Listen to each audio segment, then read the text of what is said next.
Motor ini udah di-launching dari 2017 dan ini kilometernya 10.000. Pinjaman dari KJV Motorsport punyanya Willy. Nah, gue dari dulu penasaran sebenarnya sama motor ini gitu kan. Soalnya gue dulu pengen banget tuh Piaggio MP3, dipakainya tuh enak aja gitu kan, ban depannya 2 gitu. Tapi kan Piaggio MP3 itu harganya mahal, 100 jutaan lebih. Ada juga yang versi Peugeot-nya sama-sama depannya 2, belakang 1. Nah, Yamaha ini dia bikin yang versi murahnya, versi harga terjangkau. Dan motor ini pertama kali keluar tuh harganya 68 juta. Ya, untuk motor 3 roda seperti ini itu adalah motor termurah. Tapi untuk motor 155 cc rasanya agak kurang ya dengan harga 68 juta itu. Karena harga 60 jutaan tuh harusnya kita dapat motor 250 cc. Nah, udah 3 tahun, apakah motor ini masih layak untuk dibeli? Kalau penasaran, jangan lupa untuk like dan subscribe terlebih dahulu karena kita akan bahas Yamaha Tricity.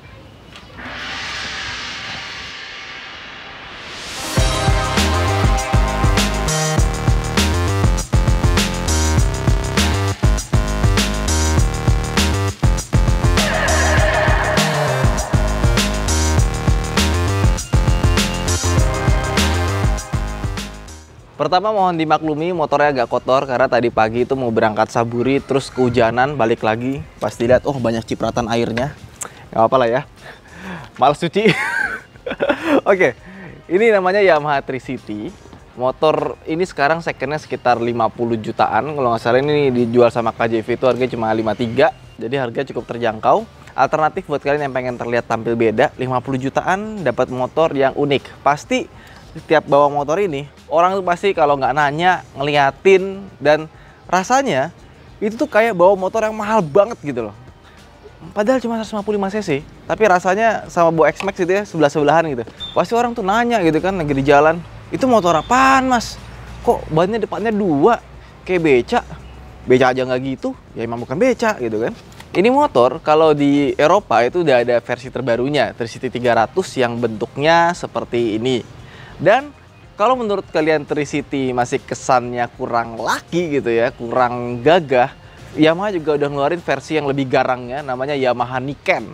Wah itu bentuknya beda banget tuh kalau Niken, itu kelihatannya keren banget kayak MT series lah. Wah itu mantap tuh. Tapi kayaknya nggak masuk Indonesia, atau mungkin akan masuk ke Indonesia. Oke, tapi daripada kita bahas itu dulu, mendingan kita bahas ini dulu. Ini namanya Yamaha Tricity 155, jadi 155 cc. Barang impor, makanya harganya mahal. Dan apa sih yang hebat dari motor ini? Apakah featuresnya segala macamnya hebat? Nggak ada ternyata. Yang hebat itu cuma bannya 2 di depan. Kenapa gue bilang hebat?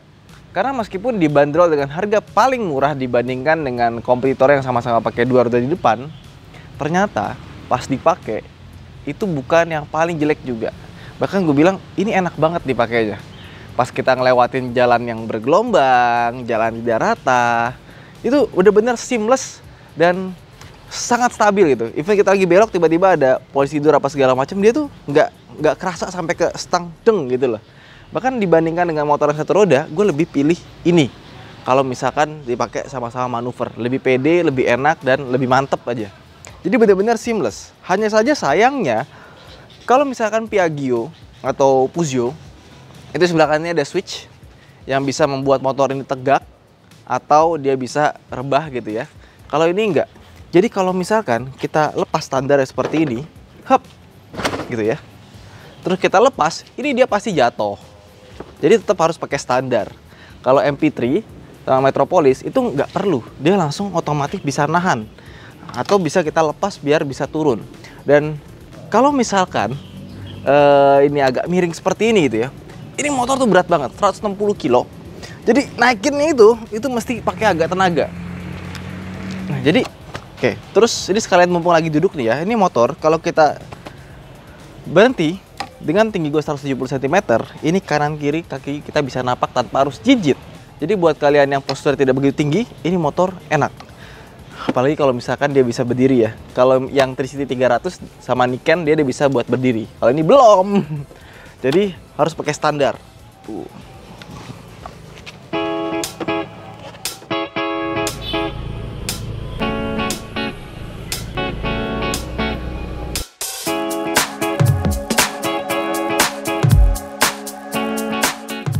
Yang spesial dari motor ini itu ada di bagian depannya, karena rodanya ada 2. Dan gue tadi udah nyobain kemana segala macem gitu ya. Ini roda depannya tuh sempurna, asalkan dia bisa berdiri lurus. Ini saya nggak bisa ya. Nah, Yamaha tuh bilang namanya LMW, Lean Multi Wheeler. Dimana kalau kita lihat di sini ya, ini bannya ada 2, kanan kiri, tapi dia bisa belok begini dan bisa leaning. Jadi pas kita belok, wah itu rasanya asik banget. Dan pas kita ketemu jalan yang nggak rata, dia tuh bisa independen.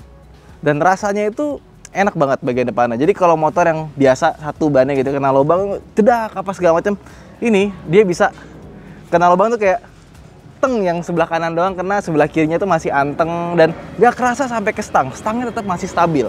Dan dia di sini punya 4 buah shock breaker di bagian dalam. Kalau yang Yamaha ini kan taruh di luar, jadi katanya lebih gagah gitu ya, lebih maco. Kalau ini ditaruh di dalam, dan shock breakernya ini juga rasanya enak.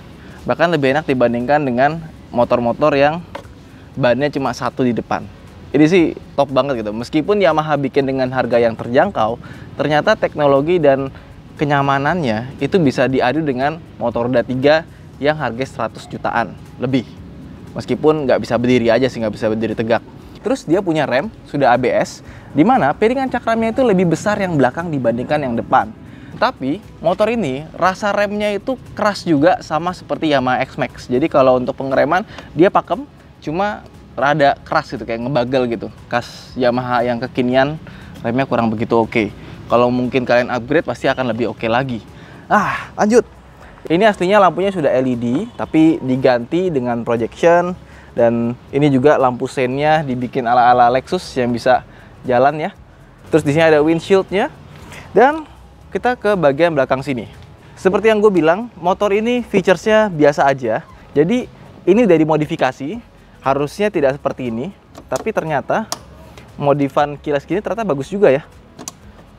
Bekerjanya tuh bagus. Bahkan bisa sampai dipakai buat buka bagasi belakang seperti ini. Gak ada masalah ternyata. Di sini ada storage kecil sekali, ada lengkap dengan colokan listriknya. Terus di sini ada tombol-tombol tambahan aksesoris karena di bawah ada lampu tambahan segala macamnya. Dan speedometernya dia sudah pakai model digital, tapi belum pakai model LCD yang bisa menampilkan warna. Engine checknya jelas nggak nyala ya, karena motor yang dijual KJV pasti bagus-bagus. ABS-nya nyala, tapi kalau kita pakai jalan ABS-nya otomatis mati, sebagaimana motor ABS pada umumnya. Terus di sini kita dapat rem tangan atau parking brake. Jadi motor ini ada parking brake-nya di sini, lucu ya. Terus ergonominya, menurut gue ini ergonominya cukup enak, meskipun dia nggak seperti NMAX atau XMAX yang bisa selonjoran gitu. Ini nggak bisa selonjoran, jadi biasa aja. Nah, kurang lebih kayak gitu. Dan motor ini punya bobot 160 kg. Biasanya motor tuh bobotnya ada di belakang karena terutama motor matic ya. Motor matic kan misalnya di belakang. Tapi kalau motor ini ya, ini kita standar 2. Standar 2-nya susah, keras banget. Ini gue udah injek kenceng, tambah belakang. Nah, berat banget karena emang bobot depannya berat. Bahkan kalau kita biasanya kalau motor di belakangin gini, depannya ngangkat ya. Ini depannya nggak ngangkat gitu, saking beratnya. Coba gimana cara biar depannya ngangkat ya? Nggak ngangkat loh, saking beratnya depannya. Ini jadi emang depannya ini berat sekali, belakangnya jadi berasa enteng meskipun udah kita tambahin berat badan kita, dia masih lancar gitu ya. Oke, lanjut. Di sini nggak ada storage. Terus dia sudah pakai combi brake system juga, jadi kalau kita injek rem kiri, kita tekan ya, yang kanan itu jadi lebih enteng. Gitu. Jadi kalau kita tekan rem salah satu ya, kita tekan dua-duanya, nanti kayak ada asisnya gitu. Kita tekan yang kiri, kanan jadi enteng. Kita tekan kanan, kiri jadi enteng gitu. Oke, lanjut. Di bawah sini, ini rata gitu ya, nggak kayak NMAX atau XMAX yang ada tonggolannya karena naro apa namanya, tangki bahan bakar. Karena tangki bahan bakarnya ada di bagian depan sini. Toolkitnya ada di sini. Dan bagasinya ini sangat besar di bagian belakang. Kita juga dikasih lampu, jadi kalau malam-malam kita mau ngeliat ini, itu ada lampunya. Nah, kursinya sendiri cukup enak, Dan di bagian belakangnya, shock breaker belakangnya ini agak sedikit keras. Nah, ada yang lucu juga di motor ini. Ban belakangnya itu dia punya 2 rem. Sebelah kanan ada rem cakram. Di dalamnya sini ada rem tromol. Tapi sebenarnya rem tromolnya ini nggak bekerja pas kita lagi ngerem. Dia hanya bekerja, nih kalau kita giniin ya, rem belakang. Itu dia diem aja gitu rem tromolnya. Tapi pas kita parking brake kita nyalain gitu ya, set, baru dia narik bagian belakangnya. Kurang lebih kayak gitu. Dan kalau kalian pikir, wah ini motor pasti kayak Yamaha Maxi gitu yang bikin penumpang belakangnya atau boncengersnya itu ngelebar gitu. Di motor ini memang lebar, memang dia lebar, tapi tidak selebar itu, tidak selebar X-Max atau tidak selebar NMAX yang baru. Ini masih dalam tahap yang lebar tapi nggak terlalu lebar seperti gini. Jadi buat boncengan pun juga masih enak. Mesinnya sama persis sama NMAX, tapi NMAX yang lama, jadi belum ada idling stopnya. Dan kalau kita starter gitu ya, nah itu masih ada suara motor starternya karena dia belum pakai SMG, Smart Motor Generator. Oke. Nah, lampu belakangnya ini sudah LED semua kecuali lampu sennya, tapi ini udah diganti LED. Dan behel belakangnya itu tersembunyi di bagian sini. Jadi kalau kita mau pegangan tuh di bagian sini ada dapat pegangan, di sininya nggak ada. Nah, gimana ketika mengendarai motor ini? Ya, surprisingly seperti gue bilang, motornya enak sekali. Hanya saja mesinnya kalau misalnya 250 cc bisa lebih bertenaga lagi. Dan motor ini ada 3 hal yang menurut gue bisa menjadi lebih bagus lagi. Yang pertama, dia bisa berdiri tanpa harus di standar. Dan yang kedua, mesinnya 250 cc. Ketiga, dia pakai keyless. Maka motor ini bisa gue bilang sempurna, enak sekali buat dipakainya. Dan yang terakhir mungkin Yamaha sepertinya harus improve segi pengereman, karena NMAX baru pun remnya sekarang juga dibikin keras gitu, nggak seenak Yamaha yang model sebelumnya gitu. Itu aja sih mungkin vlog kita kali ini. Gue overall senang banget sama di motor. Nggak sabar nunggu Yamaha Tricity 300 datang ke Indonesia atau Yamaha Niken, pasti lebih asik lagi dipakainya. Saya Hanif, sampai jumpa di vlog berikutnya. Kalau kalian sudah pernah punya atau coba motor ini dan kalian juga pengen sharing experience-nya dengan motor ini, bisa komen di bawah. Saya Hanif, sampai jumpa di vlog berikutnya. Jangan lupa untuk like, subscribe, dan share video ini ke seluruh dunia. Bye!